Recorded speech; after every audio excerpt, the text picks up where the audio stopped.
Cholesterol நன்மையா தீமையா என்பதை பற்றி இப்பொழுது நாம் சிறு மணித்துளிகள் யோசிக்க போகிறோம். கொலஸ்ட்ராலே வேண்டாம், எண்ணெய் பலகாரமே வேண்டாம் என்று சொல்லுகிற ஒரு கருத்து கடந்த 30-40 வருடங்களாக நம் மத்தியில் நிலவி வருகிறது. இதற்கு கொலஸ்ட்ரால் நமக்கு சரீரத்தில் எந்த பங்கு வகிக்கிறது என்பது நாம் தெரிந்து கொண்டோமானால் நலமாக இருக்கும். ஒரு செல் என்பது, அதாவது தாய் தகப்பன் வந்த பாதி செல், அதாவது உயிரணு சேர்ந்து ஒரு செல் தான் கருங்கிறது. அது 2, 4, 8, 16 மல்டிப்ளை ஆகும். அதிலிருந்து வர ஒரு செல் கிட்னியாக, ஒரு செல் மூல நரம்பாக, ஒரு செல் ரத்த நாளங்களாக, ஒரு செல் இருதயமாக மாறி கண்ட்ரோல் மல்டிப்ளிகேஷன் போய் தான் அது ஒரு குழந்தையா மனிதனாக நாம் உருவெடுக்கிறோம். இந்த உருவெடுத்த பிறகும் ஒவ்வொரு நிமிடமும் இந்த செல் ஆனது வளர்ந்து தேய்ந்து இறந்து திரும்ப புது செல் ஃபார்ம் ஆகணும். அது இங்கிலீஷ்ல சொல்ல போனால் செல் சைக்கிள், அது செல் மெட்டபாலிசம் என்று சொல்கிறோம். அது cell goes through a process of differentiation. அந்த ஒரு செல் ஆனது கிட்னியா மாறுது என்று சொன்னேன் இல்லையா, அதுக்கு பேர் தான் டிஃபரன்சியேஷன். அந்த செல் ஆனது டிஃபரன்சியேஷன் போய் கண்ட்ரோல் மல்டிப்ளிகேஷன் போய் டீஜெனரேட் ஆகி ப்ரோக்ராம் செல் டெத், அப்பாப்டோஸ். அப்படின்னா ஆண்டவனுடைய சிருஷ்டிப்புல அந்த செல் ஆனது கட்டாயமாக இறந்துரும், புது செல் முளைக்கணும். இதுதான் செல் சைக்கிள் மெட்டபாலிசம். இந்த செல் அந்த மாதிரி இறந்து போகாம வளர்ந்துகிட்டே போச்சுன்னா, அல்லது no differentiation followed by uncontrolled multiplication தான் கட்டி கேன்சர்.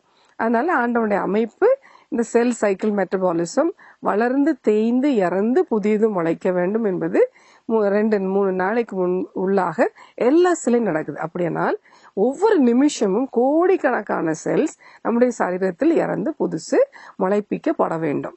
இந்த செல்ஸ் இவ்வளவு தூரம் தான் வளரணும், அப்புறம் தேஞ்சிடணும். இத்தனை செல், இப்போ ஃபார் எக்ஸாம்பிள் நீங்க தோல் எடுத்துக்கோங்க, கீழே பேசல் செல் இருக்கு, அதுக்கப்புறம் கொலம்னாரம் மாறும், அப்புறம் ஸ்குவேமஸா வரும், ஸ்ட்ராட்டிஃபிகேஷன் 4 to 5 லேயர்ஸ் வரும், அப்புறம் பிக்டாட்டிக் லீக்கேஜ், அது ஷெட் ஆயிரும், கெரட்டின் டெப்ரி ஆயிடும். இதுதான் டிஃபரன்சியேஷன். ஒவ்வொரு நிமிஷம் நடந்து கொண்டே இருக்கு. இல்லை என்றால் அதுல வியாதி வரும். இந்த செல்லை கவர்ன் பண்றதுக்குன்னு ஒரு ஹார்மோன் இருக்கு, போலீஸ் ரோந்து வர மாதிரி. அந்த surveillance produced by androgen oestrogen.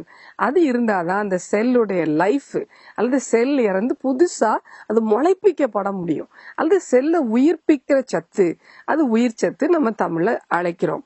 அந்த ஆண்ட்ரோஜன் ஈஸ்ட்ரோஜனும் கொலஸ்ட்ரால் தான் வருது.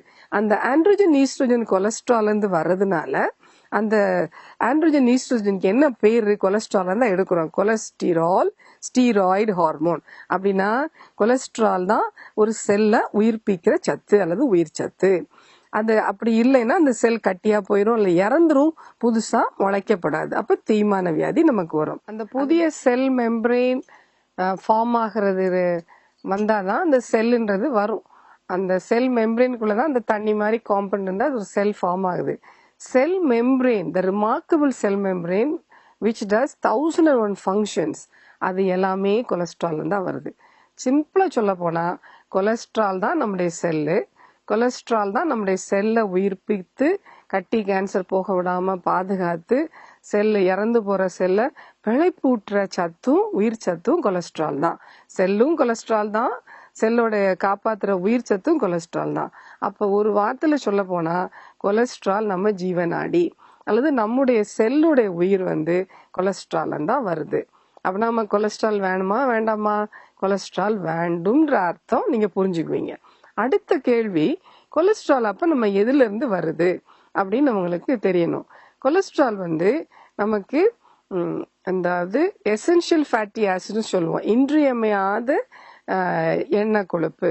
அந்த கொழுப்பு நமக்கு 25 டீஸ்பூன் ஒரு நாளைக்கு தேவைப்படுது.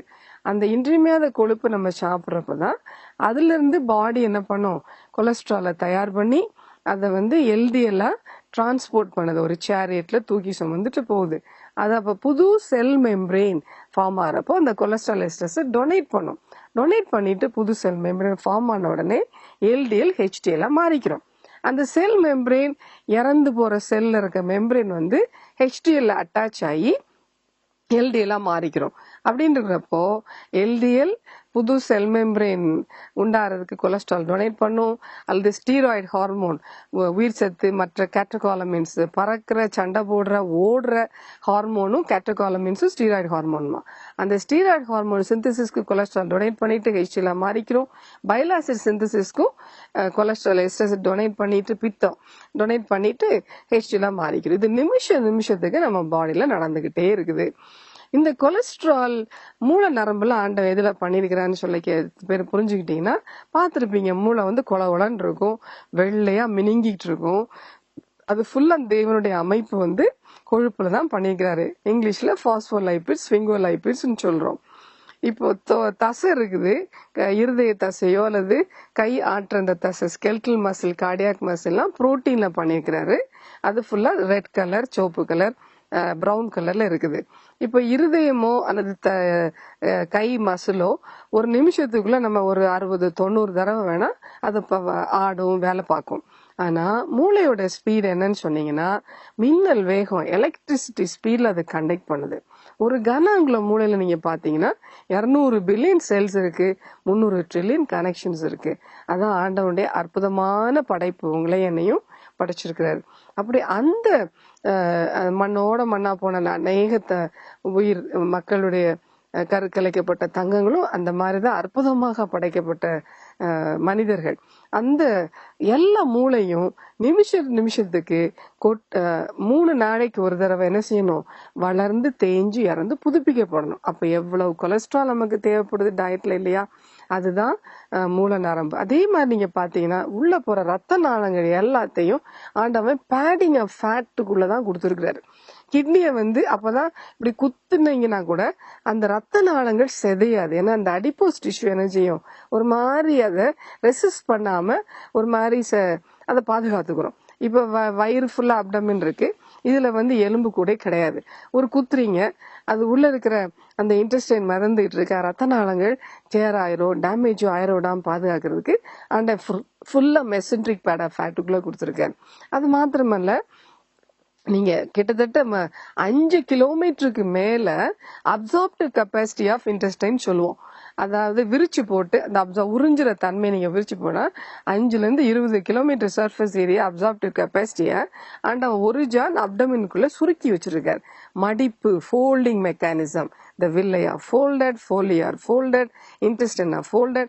அப்ப அந்த சுருங்க அப்படி மடிக்கு கொடுக்கறப்போ அது முடிச்சு விழுந்துருச்சுன்னா இன்டெஸ்டினல் அப்ஸ்ட்ரக்ஷன் போயிடும். ஆனா அப்படி இல்லாம அதை சஸ்பெண்ட் பண்ணி வச்சிருக்காரு மெசன்ட்ரி, ஒமெண்டம், அது ஃபுல்லா ஃபேட் தான். அந்த fatty adipose tissue is wonderful tissue. அது நமக்கு டெம்பரேச்சர் மெயின்டைன் பண்ணுது, நிறைய ஹார்மோன்ஸ் ப்ரொடியூஸ் பண்ணுது. It's an endocrine sell basically. அதுவும் ஒரு ஹார்மோன் செக்ரீட் பண்ணி நம்மளை பாதுகாக்குது. அண்ட் அந்த அந்த முடிச்சு விழாம, இன்டெஸ்டைன் குடல் முடிச்சு விழுந்து அப்ஸ்ட்ரக்ஷன் போகாம, வால்வுலஸ் போகாம இருக்கிறதும் அந்த கொழுப்பு தான். அது நமக்கு தேவைப்படுது இன்றைய அதே மாதிரி ஆண்டவன் முதுகுல கிட்னியை ஒட்டி வச்சிருக்கிறாரு. நம்ம 4 கால் நடக்கல, 2 கால் நடக்கிறோம். அதை முதுகுல பேஸ்ட் பண்ணி வச்சிருக்கிறது பெரினெஃப்ரிக் ஃபேட். அப்ப நம்ம கொழுப்பே இல்லாத, இன்றியமையாத கொழுப்பு இல்லாத சாப்பாடு சாப்பிட்றோம்னா அந்த ஃபேட் மெல்ட் ஆகி என்ன செஞ்சிடும், கிட்னி டோஸ் ஆயிடும். டோஸ் ஆயிடுச்சுன்னா ரிப்பீட்டட் இன்ஃபெக்ஷன் வரும். இந்த மாதிரி அநேக சொல்லிக்கிட்டே போகலாம். இந்த எல்லா செல்ஸுமே கொலஸ்ட்ரால் தான், செல்ல உயிர்ப்பிக்கிற உயிர் சத்து கொலஸ்ட்ரால் தான். அதனால கொலஸ்ட்ரால் நம்ம ஜீவனாடின்னு ஒரு நக்ஷல்ல சொல்லி கொடுத்தேன். நம்முடைய உயிர் வந்து செல்ஸுடைய உயிர். அப்ப மனுஷனுடைய உயிர் கொலஸ்ட்ரால் தான் வருது. அவ்வளவு இம்பார்ட்டன்ட். அப்ப நான் உங்களுக்கு சொன்னேன்ல 5 வகையான எசென்ஷியல் ஃபேட்டி ஆசிட்ஸ் இருக்கு. அது என்னன்னு நம்ம பார்ப்போம். அது கொலஸ்ட்ரால், எல்டிஎல், ஹெச்டிஎல். நம்ம என்ன புரிஞ்சுக்கிட்டீங்க, அதுவும் அந்த இன்றியமையாத கொழுப்பை டிரான்ஸ்போர்ட் பண்ற புரோட்டீன், அது நிறைய இருக்கணும். இந்த ஹெச்டிஎல் வந்து 60 கீழே குறைஞ்சிருச்சு அப்படின்னு சொன்னா 45 கீழே 3 மடங்கு தேய்மான வியாதிகள், மாரடைப்பு கூடும், சுகர், பிரஷர் வியாதி கூடும். 45 கீழே குறைஞ்சிருச்சு ஹெச்டிஎல்னா 6 மடங்கு மாரடைப்பு, பக்கவாதம், ஹார்ட் அட்டாக், ஸ்ட்ரோக்கு கூடும். தேய்மான வியாதிகளாகிய சக்கர வியாதி, பிரஷர் வியாதி, கட்டிகள். ஏன்னா அந்த ஹெச்டிஎல், எல்டிஎல் குறையிறப்போ கொலஸ்ட்ரால், உயிர் சத்தும் இருக்காது. அப்போ செல் என்ன செய்யும், அந்த கண்ட்ரோல் இல்லாம கட்டி கேன்சரா போயிடும். அதனால ஃபைப்ராய்டு யூட்ரஸ், மார்பு கட்டி, ஃபைப்ரோ அடினோமா பிரெஸ்ட், ஒரு குறைஞ்ச சதவீதம் கேன்சர் கூட வந்துருது. இது எல்லாத்துக்கும் காரணம் உயிர் சத்து இல்லை. உயிர் சத்து இருந்தாதான் அந்த செல்ஸ் கரெக்டா பிஹேவ் பண்ணி டிஷ்யூவா வர முடியும். தேஞ்சிட்டு இறந்துரும், முளைக்காது. அப்ப தேய்மான வியாதியா சுகர் பிரஷர்லாம் 60% 6-fold இன்க்ரீஸ் ஆயிடுது. அப்படின்றப்போ நம்ம முக்கியமா புரிஞ்சுக்கொள்ளணும், அந்த கொலஸ்ட்ரால் பாடி இதுல இருந்து தயார் பண்ணுது. இன்றைய மத கொழுப்புன்னு சொன்னேன் ஒரு வார்த்தையில. இப்ப ஃபார் எக்ஸாம்பிள், விதையில இருந்து செடி முளைக்குது. இது பெரிய உண்மை இல்ல, இதை நம்ம படிச்சிருக்க வேணாம், தெரிஞ்சுக்கிறதுக்கு எல்லாருக்கும் தெரிஞ்ச காரியம் தான். விதையில இருந்து முளைக்கிற சத்து, உயிர் சத்து தான் இருந்தாதான் அந்த செடி முளைக்க முடியும். அந்த உயிர் சத்து கொழுப்பு தான் எண்ணெய்க்கு வருது. ஏன்னா எல்லா தேங்காய் எண்ணெய், நல்லெண்ணெய், கடலெண்ணெய், பாமாயில் எல்லாமே ஒரு விதை, கொட்டை, பயிர்ல இருந்து தான் வருது. அந்த விதையில இருந்து முளைக்கிற சத்து, உயிர் சத்து கொழுப்பு தான் அப்படியே எண்ணெய்க்கு டிரான்ஸ்ஃபர் ஆகுது. அப்ப எண்ணெய்க்கு என்ன பேர் சொல்லணும்? Life associated fatty acid. It contains life factors R growth factors. அந்த உயிர் சத்து கொழுப்பு, எண்ணெய் கொழுப்பு நமக்கு வேணுமா வேண்டாமா? வேணும்ன்றதை நீங்க புரிஞ்சுக்குவீங்க. அதுல 4 வகை எண்ணெயும் எடுத்துக்கோங்க. ஆலிவ் ஆயில் தான் ஹையஸ்ட் ஃபர்டிலிட்டி இண்டெக்ஸ். ஒரு எண்ணெயை ரேட் பண்றதும் செழிப்பு அல்லது ஃபர்டிலிட்டி, இந்த செல்ஸோட செழிப்பு, robust health of the cells, olive oil. நம்ம நாட்டில் தேங்காய் எண்ணெய், நல்லெண்ணெய், கடலெண்ணெய், பனை எண்ணெய், palm oil, Malaysian palm oil கிடைக்குது. அதை கொழுப்புள்ள எண்ணெயா ஆயில் மில்ல இருந்து வாங்குங்க. Virgin oil or natural oil. It should contain its fat component, fatty acids content இருக்கணும். அப்பதான் அந்த 46 வகையான எசென்ஷியல் ஃபேட்டி ஆசிட்ஸ் நம்ம டயட்ல சப்ளை கிடைக்கும். உங்களுக்கு தெரியும், DHA, DHEA, arachidonic acid, oleic acid, linolenic acid, இது எல்லாம் நமக்கு ஒரு எண்ணெயில வந்துடாது.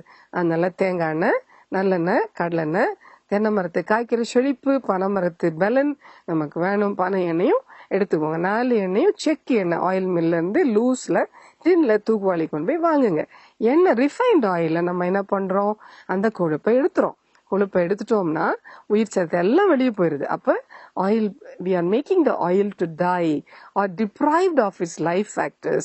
அப்ப எண்ணெய் இறந்து போக வச்சு சாப்பிட்டோம்னா நம்முடைய உயிர் சத்து உற்பத்தி இருக்காது, செல்ஸ் உற்பத்தி இருக்காது. அப்ப தேய்மான வியாதியும் கட்டி கேன்சரும் ஆட்டோமேட்டிக்கா கூடிரும்ன்றதை நீங்க புரிஞ்சுக்குவீங்க நம்புறேன். ஓகே. அப்படின்றப்போ ரிஃபைன்ட் ஆயிலோ சூரியகாந்தி விதை பாக்கெட் எண்ணெயோ வேண்டாம். அது கொழுப்பு நீக்கப்பட்ட எண்ணெய் வேண்டாம். கொழுப்புள்ள எண்ணெய் தான், வெர்ஜின் ஆயில் தான் நம்முடைய ஜீவநாடி. ஏன்னா அது முளைக்கிற விதையிலிருந்து வர்ற உயிர் சத்து கொழுப்பு எண்ணெயிலிருந்து நம்முடைய உயிர் சத்தா, நம்முடைய செல்ஸா, நம்முடைய ஜீவநாடியா மாறுது. அப்ப எண்ணெய்க்கு ஒரு பேர் சொல்லணும்னா அது உயிர் சத்து கொழுப்பு. அது நமக்கு நம்முடைய ஜீவன் அந்த எண்ணெய் கொழுப்புல தான் வருது. அதை புரிஞ்சுக்கலாமா? 2வது என்ன சொல்ல விரும்புறோம்னா, அந்த சூரியகாந்தி விதை பட்சி பறவைக்குன்னு ஆண்டவன் அமைச்ச அமைப்பு. அது ஓப்பன் சீட், அது பட்சி பறவை ஒரு சிக்கன் சாப்பிட்டு அது உயிரோட இருக்கணும், அதோடைய செல்ஸ் ஜீவிக்கணும், அதற்காக படைச்சது. ஏன்னா அதுல 6 மடங்கு HDL LDL கண்டென்ட், அந்த லைப்போ புரோட்டீன்ஸ் குறைவா இருக்கு நிலக்கடலை விதையோட. சின்ன விதை, அதுல இருக்கிற உயிர் சத்து கொழுப்பை நம்ம எடுத்துட்டோம்னா, அப்போ சூரியகாந்தி விதை சாப்பிட்றப்போ, எண்ணெய் சாப்பிட்றப்போ, கொழுப்பு நீக்கப்பட்ட எண்ணெய் சாப்பிட்றப்போ, பேக்கெட் ஆயில், ரிஃபைண்ட் ஆயில் சாப்பிட்றப்போ 6 மடங்கு 60% ஹார்ட் அட்டாக்கும் ஸ்ட்ரோக்கும் கூடும். ஒரு ஹார்ட் அட்டாக் வந்த பேஷண்ட்டுக்கு எண்ணெய் எடுத்துக்கிறாதீங்க, கொழுப்பு இல்லாத எண்ணெய் சாப்பிடுங்க, ரிஃபைண்ட் ஆயில் சாப்பிடுங்க நம்ம சொல்றப்போ என்ன செய்யறோம்? இன்னொரு 6 மடங்கு 60% அவங்களுக்கு என்ன செய்யறோம்? ஹார்ட் அட்டாக் கூடிதான் வரப்போகுதுன்றத நம்ம புரிஞ்சுக்கணும். இது எந்த டேட்டால பப்ளிஷ் ஆகுது? Framingham data international study, way back in 1990s it was published. Okay. அப்போ எண்ணெயை பத்தி நல்ல கொழுப்புள்ள எண்ணெய்ன்னு நம்ம புரிஞ்சுக்கிட்டோம். அப்ப அது உயிர் சத்து கொழுப்பு. 2வது விதை பயிர்ல இருந்தா எண்ணெய் எடுக்கிறோம். அப்ப விதை பயிர் பலகாரங்கள், பண்டங்கள் நம்ம செய்து சாப்பிடணும். அப்படின்னு சொல்ல போனா, உதாரணத்துக்கு ராகி கம்பு கூழு, அதாவது கம்பு கேப்ப கூழு, எள்ளி தெளிச்சா எப்படி விதை செடி செழிப்பா முளைக்குதோ அந்த மாதிரி அந்த செழிப்பு நம்முடைய செல்ஸுக்கு தேவைப்படுது. பாரேஜ்னா நம்ம ஈஸியா நம்ம குடிச்சிட்டு போயிடலாம். ராகி கம்பு கேப்ப கூழு, கொண்டக்கடலை, பட்டாணி, சோயாபீன்ஸ், மொச்சை குருமா, நிலக்கடலை, முந்திரி பருப்புல செய்த பலகாரங்கள், உளுந்த வடை, பருப்பு வடை, தேங்காய் சட்னி, சுசியம், இந்த மாதிரி பயிர்களில் பண்ண பலகாரங்கள் விரும்பி சாப்பிடுங்க. முளைகட்டின பயிரெலாம் நமக்கு பத்தாது, ஆடு மாடுக்கு வேணா அதுல ஃபங்கல் அட்டாக்லாம் வரும். பலகாரம் பண்ணி விதைப்பயிர் பலகாரம் எடுத்துக்கிட்டோம்னா அந்த விதைப்பயிலும் செடி முளைக்கிறனால அதுக்கும் உயிர் சத்து கொழுப்பு நம்ம பேர் சொல்றோம். அப்ப கொழுப்புள்ள எண்ணெயும் உயிர் சத்து கொழுப்பு, விதைப்பயிர் பலகாரங்களும் உயிர் சத்து கொழுப்பு. 3வது முட்டையிலேருந்து கோழி குஞ்சு தான் முளைக்குது. ஒரு முழு முட்டை மஞ்சக்கரு சேர்த்து ஆம்லெட்டோ பொடி மாசம் போட்டு சாப்பிடுங்க. அதுவும் உயிர் சத்து கொழுப்புன்னு வரும். அதுவும் இன்றியமையாத கொழுப்புல அடங்கிருது. ஒரு முட்டைக்கு மேல சாப்பிட்டோம்னா பயோட்டின் டெஃபிஷியன்சி வரும். அது வேண்டாம். அதே மாதிரி 4வது பால், தயிர், மோர், வெண்ணெய். இப்ப நான் இதுவரைக்கும் சொன்ன 3 இது கொழுப்புள்ள எண்ணெயும் கொட்டை விதை பயிர் பலகாரங்களும் முட்டை மஞ்சக்கரு சேர்த்து ஒரு நாளைக்கு 1 உயிர் சத்து. பால், தயிர், மோர், வெண்ணெய்யும் நல்ல கொழுப்பு, குழந்தைக்குரிய ஆகாரம். அது நல்ல கொழுப்புன்னு வந்துடும். அது மாதிரி செதில் செவுளுள்ள மீனும் நல்ல கொழுப்பு, ஒமேகா 3, 6 ஃபேட்டி ஆசிட் இருக்கு. ஆக மொத்தம் உங்களுக்கு 5 சொல்லியிருக்கிறேன். இன்றியமையாத கொழுப்புல 3 உயிர் சத்து கொழுப்புன்னு நம்ம வகை பிரிக்கலாம். விதைப்பயிர்ல இருந்து செடி முளைக்குது. விதைப்பயிர் பலகாரங்கள், கம்பு கேப்ப கூழ்ல இருந்து வடை, பருப்பு இருந்து சாப்பிடுங்க. அது உயிர் சத்து கொழுப்பு. கொழுப்புள்ள எண்ணெய், பாக்கெட் எண்ணெய் இல்லாம ஆயில் மில்ல இருந்து வாங்குற அந்த வெர்ஜின் ஆயில், அதுல சமைச்சு சாப்பிடுங்க. 4 எண்ணெயும் வேணும். தேங்காய் எண்ணெய், நல்லெண்ணெய், கடலெண்ணெய், பாமாயில். உள்ள மீன் நல்ல கொழுப்பு. இது 5 சேர்ந்து ஒரு ஆளுக்கு ஒரு நாளைக்கு 20-25 டீஸ்பூன் தேவைப்படுது. தேவைப்பட்டா சரீரம் அல்லது உயிர் சத்தை தயார் பண்ணி, செல்ஸை தயார் பண்ணி, அது பாட்டுக்கு அது போற பாதையில ஆண்டவன் கொடுத்த ஜீன் கமாண்ட் பண்ணி நார்மலா செழித்து அதோடைய பாதை சேஃபா, வியாதிகள் குறைவா, தீமான வியாதிகள், கட்டி கேன்சர் இல்லாம அது செல்லும். இன்னொரு இந்த மாதிரி பேசுறப்போ கொலஸ்ட்ரால் ஆக மொத்தம் நம்முடைய ஜீவநாடி. இன்னொரு வகை கொழுப்பு இருக்கு, அது மிருக கொழுப்பு. அதுக்கு பேரு ட்ரைகிளிசரைட். அது கொலஸ்ட்ரால் அல்ல. அந்த மிருக கொழுப்பு தான் நம்முடைய உயிருக்கு ஆபத்து கொடுக்கும். அந்த மிருக கொழுப்பு நமக்கு 2 சோர்ஸ் இருக்கு. ஒரு source for example mutton, chicken நீங்க சாப்பிட்றப்போ அந்த மீட்டை சாப்பிடலாம். ஆனா அந்த பிளட்டை வாஷ் பண்ணிடணும் 7 தடவையாவது. அதுல இருக்கிற அந்த கொழுப்பு எடுத்து குப்பை தொட்டில போட்டு நீங்க எரிச்சிருங்க. Discard the fat and wash away the blood of the meat. அந்த மீட்டோ, எலும்பு கறியோ அல்லது ஈரல் கறியோ நீங்க சாப்பிடலாம். அது உங்களுக்கு புரோட்டீன் ரிச் டயட்னு வந்துடும். ஆனா அந்த கொழுப்பு தான் நமக்கு ஹார்ட் அட்டாக் 6 மடங்கு கொடுக்கும். அந்த ஃபிகர்ஸ் எப்படின்னா, ட்ரைகிளிசரைட் 160க்குள்ள இருக்கணும். அது 265 தாண்டிச்சுன்னா 6 மடங்கு ஹார்ட் அட்டாக் கூடி வரும். மிருக கொழுப்பு ஹார்ட் அட்டாக் கொடுக்கும். எண்ணெய் கொழுப்பு புது ரத்த நாளங்கள், உள் பகுதி ரத்த நாளங்கள் புதுசா புதுப்பிக்கப்பட்டு அடைக்காது, சுருங்காது, தேயாது. அதனால ஹார்ட் அட்டாக் வரவிடாம, பக்கவாதம் வரவிடாம 60% 6 மடங்கு உங்களை காப்பாற்றி விடும். HDL 60க்கு மேல இருக்கணும். ட்ரைகிளிசரைட் 160க்குள்ள இருக்கணும். இது மிருக கொழுப்பு. HDL நமக்கு உயிர் சத்து கொழுப்பு. இதுதான் உங்களுக்கு ஃபிகர்ஸ். இன்னொரு சோர்ஸ் ஆஃப் அனிமல் ஃபேட் இருக்கு. அது எப்படின்னா, செதில் செவுள் இல்லாத மீன். அந்த செதில் செவுள் இல்லாத மீன்னா நண்டு, இறாலு, வஞ்சிரம், திருக்க மீன். எனக்கு ரொம்ப பேர் தெரியாது. செதில் செவுள் இருக்கும், கண்ணாடி மாதிரி செதில் செவுள் இருக்கிறன்னா அது மீன். செதில் செவுள் இல்லையா, அது நீர்வாழ் நஞ்சுள்ள மிருகம். அதுல ஒரு டாக்ஸின் இருக்கு. பாம்பு, தேளுக்கு சமமா ஒரு விஷம் இருக்கு. அந்த விஷத்துக்கு நம்ம பாடியில அந்த விஷத்துக்குரிய ஃபிளஷ் காம்பனன்ட் நம்ம பாடியில எந்த பகுதியை அதை ரிசம்பிள் பண்ணுதோ அதை மாலிகுலர் மிமிக்ரைன்னு போய் ஒரு ஆட்டோஇம்யூன் மீடியேட்டட் டிஸ்ட்ரக்ஷன் நம்ம செல்ஸ்ல வந்துருது. நடக்க முடியாத, கண்ணு தெரிய முடியாத வியாதிகள், அக்யூட் டிமைலேஷன், கியான்பாரே சிண்ட்ரோம், கால்ல இருந்து திடீர்னு நடக்க முடியாம பவர் குறைஞ்சிட்டு மூச்சு கொடுக்குற மிஷின்ல போட்டு உயிருக்கு ஆபத்து கொடுக்குற வியாதிகள், இடுப்பு கீழே விளங்காம போயிடும், டிரான்ஸ்வர்ஸ் மைலைட்டிஸ், பாலிராடிகுலோபதி, அப்புறம் செரிப்ரோ வாஸ்குலைட்டிஸ், ரத்த நாளங்களை அழிச்சிரும். அது முக்கியமா அந்த ஃபிளஷ் நீங்க பாத்தீங்கன்னா அந்த கிராப், அதெல்லாம் நண்டு ஃபிளஷ் எல்லாம் மூளை மாதிரியே வெள்ளையா இருக்கும். அதனால மூளையை டேமேஜ் பண்ற நிறைய நஞ்சு அதில் இருக்கிறதுனால சுண்ட டைம்ல, ஒரு சுவிட்சை போடுற டைமுக்குள்ள நடக்க முடியாம, கண்ணு தெரிய முடியாம, நினைவு இல்லாம, 4 கை கால் விளங்காம, குவாட்ரிபரிசிஸ், செரிப்ரோ வாஸ்குலைட்டிஸ், மைக்ரோ ஆஞ்சியோபதிக், சின்ன ரத்த குழாய் 1 மில்லிமீட்டருக்குள்ள மயிரில் ரத்த குழாயும் டேமேஜ் பண்ணிருது. அல்ல பெரிய கண்ணுக்கு தெரிஞ்சக்கூடிய 2-3 மில்லிமீட்டர் ரத்த குழாய்களையும் அப்படியே சாப்பிட்டு டேமேஜ் பண்ணும். ஆட்டோஇம்யூன் மீடியேஷன் அது ஒண்ணு செய்யுது. ரத்தத்துல இருக்கிற அணுக்கள், வெள்ளை அணுக்கள், சிவப்பு அணுக்கள், பிளேட்லெட் அணுக்களை அழிக்கிற வியாதிகள், ஆட்டோஇம்யூன் ஹிமாலிட்டிக் அனிமியா, த்ரோம்போசைட்டோபீனியா, பான்சைட்டோபீனியா வந்துருது. அது மாத்திரமல்ல, அது குடல் வழியா, வாய் வழியா போறதுனால சுண்ட டைம்ல acute angioneurotic oedema, sudden death produce பண்ணிடலாம். அல்லது குடல் வழியா போறப்போ cholecystitis, gall bladder cancer, pancreatic GI tract, liver malignancies, cancers வந்துருது. acute appendicitis, ulcerative colitis, autoimmune Crohn's disease, இந்த மாதிரி நோய்களெல்லாம் எதிர்ப்பு சக்தி நம்மளை குடல் சம்பந்தப்பட்ட உறுப்புகளை அழிக்கிற வியாதிகள் தேவையில்லாம விலை கொடுத்து வாங்கியிருக்கோம். அது மாத்திரமல்ல, acute kidney failure, nephritis, acute urticaria, சொல்லிட்டே போனா எந்த உறுப்புகளை வேணாலும் நம்ம சரீரத்துல அந்த ஃபிளஷ் ரிசம்பிள் பண்ணதோ அதை அழிச்சிரும் சுண்டு நேரத்துல. அது கொடிய உயிர் போராட்டங்களை கொடுத்துரும். ஆகையினால் செதில் செவுடு இல்லாத மீனை வாங்க வேண்டாம். அது எவ்வளவு ருசினாலும் நம்முடைய உயிருக்கு ஆபத்து. அந்த ட்ரைகிளிசரைட், ஆட்டுக்கறி கோழிக்கறியிலையாவது கொழுப்பு எடுத்துட்டு சாப்பிடுங்க, அதனால நஞ்சில்லைன்ற வார்த்தை கொடுத்துடலாம். மீட்டை சாப்பிடுங்க, கொழுப்பை சமைக்காதீங்க, ரத்தத்தை சமைக்காதீங்கன்னு சொல்லிடலாம். ஆனா செதில் செவுள் இல்லையா, அது மீன் அல்ல, பாம்பு தேளுக்கு சமமான விஷம் உள்ள நீர்வாழ் நஞ்சுள்ள மிருகம். அதனால அதை வாங்க வேண்டாம். ஏன்னா மூல நரம்பு வியாதிகளோ, தோல் வியாதியோ, கிட்னி வியாதியோ, ரத்த அணுக்கள் அழிக்கிறதோ, அல்லது acute destruction of beta cells போய் இன்சுலின் டிபெண்டன்ட் டயபெட்டிஸ் வரலாம், அல்லது மயிர் அணுக்கள் அழிச்சிடலாம். செல்ஸ்ல எது வேணாலும் அதை அழிக்கலாம். அதனால அதை வாங்காதீங்க. ஆக மொத்தம் நான் இதுல வரைக்கும் உங்களுக்கு சொல்ல விரும்புறது என்னன்னா, கொலஸ்ட்ரால் நம்முடைய ஜீவனாடி.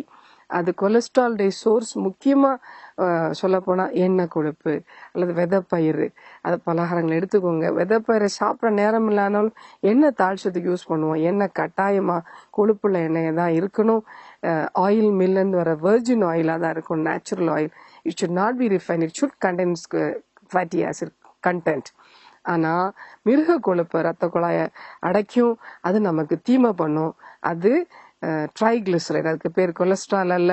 நம்முடைய செல்ஸும், நம்முடைய உயிர் சத்தும், நம்முடைய ஜீவனாடியும், நம்முடைய செல்லோட உயிரும் கொலஸ்ட்ரால் தான். கொலஸ்ட்ரால் கட்டாயம் நமக்கு வேணும். மிருக